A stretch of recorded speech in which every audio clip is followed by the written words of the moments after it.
All right. In exercise 7-10, we're going to develop the allowance for bad debts provision. And the reason we do that is you may not be aware of it, but in business, about 95% of all business is done on a credit basis in this country. Obviously, if you go to a store and buy something, you may put it on a debit card, and that's considered a cash transaction. But most business to business is done on credit. I call up and I say, please deliver me 10,000 blue widgets. And they look at my credit history and they say, okay, they'll send me 10,000 blue widgets, and they'll send it with an invoice and give me a certain amount of time to pay it. And it might be like the example we just saw, where I get a discount if I pay in a short period of time, or it may be a longer period of time in order to do that. 30 days is pretty normal for the business thing. So in this one, we've got Pincus Associates uses the allowance method to account for bad debts. During 2021, the first year of operations, Pincus provided a total of $250,000 of services on account. In 2021, the company wrote off uncollectible accounts of $10,000. By the end of 2021, cash collections on accounts receivable totaled $210,000. Pincus estimates that 20% of the accounts receivable balance on 12/31/21 will prove uncollectible. So what journal entry did Pincus record for the write-off of uncollectible accounts during 2021? So part one, they're going to have allowance for bad debts,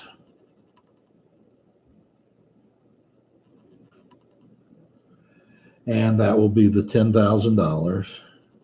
And then we're going to write off the accounts receivable.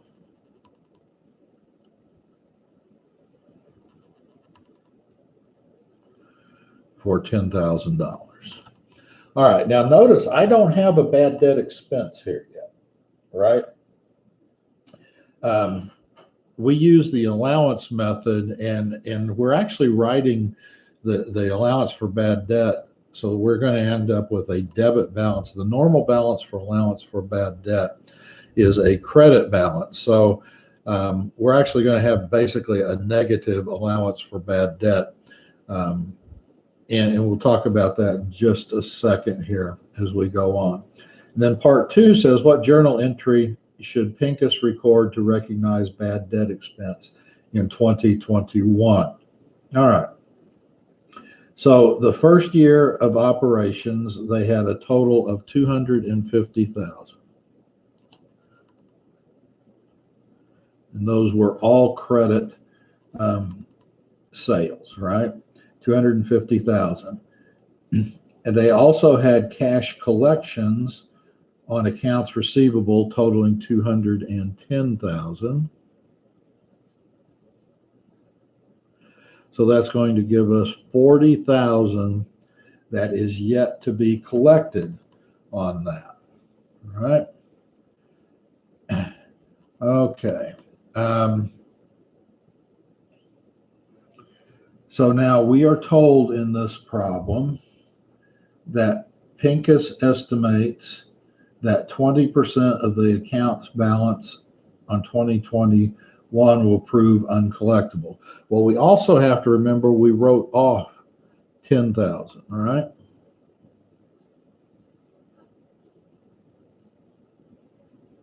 So now we're sitting there at $30,000. Okay. So 30,000 times 20% would be $6,000.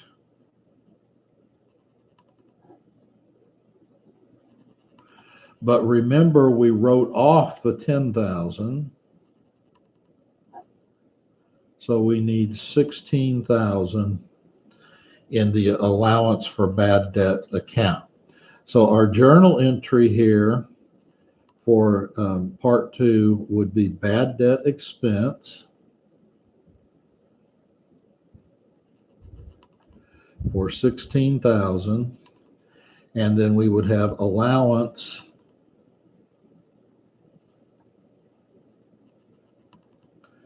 for uncollectible accounts. Some people call it doubtful accounts, uncollectible accounts. It's the same thing.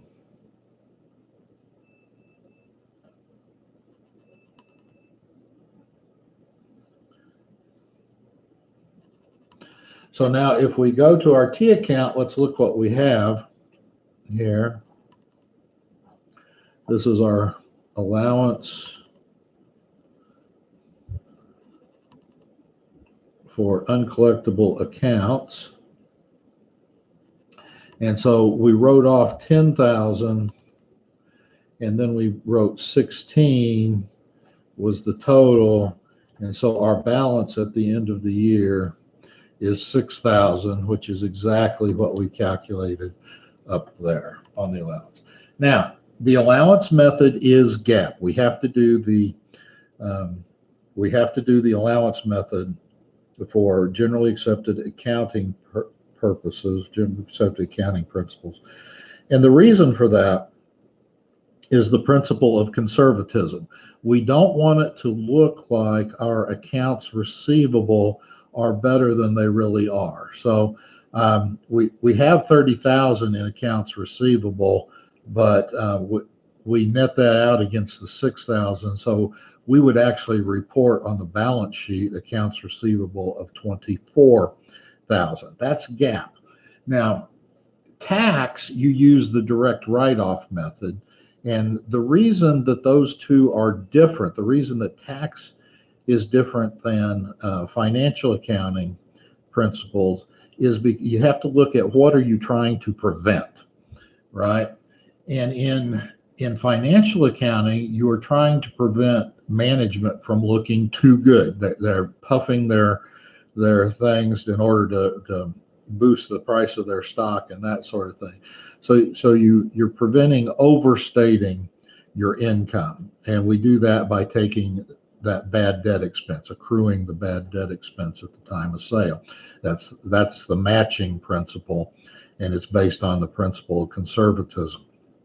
In tax, if we lower our income, then the government gets less money. So in tax, what the IRS is afraid of is that you will overstate your bad debt expense and thereby underpay, which would understate your income and therefore understate your taxes that you pay. And so they're trying to prevent that. And the way that they prevent that is you use the direct write-off method. It is only when you write off a bad debt expense.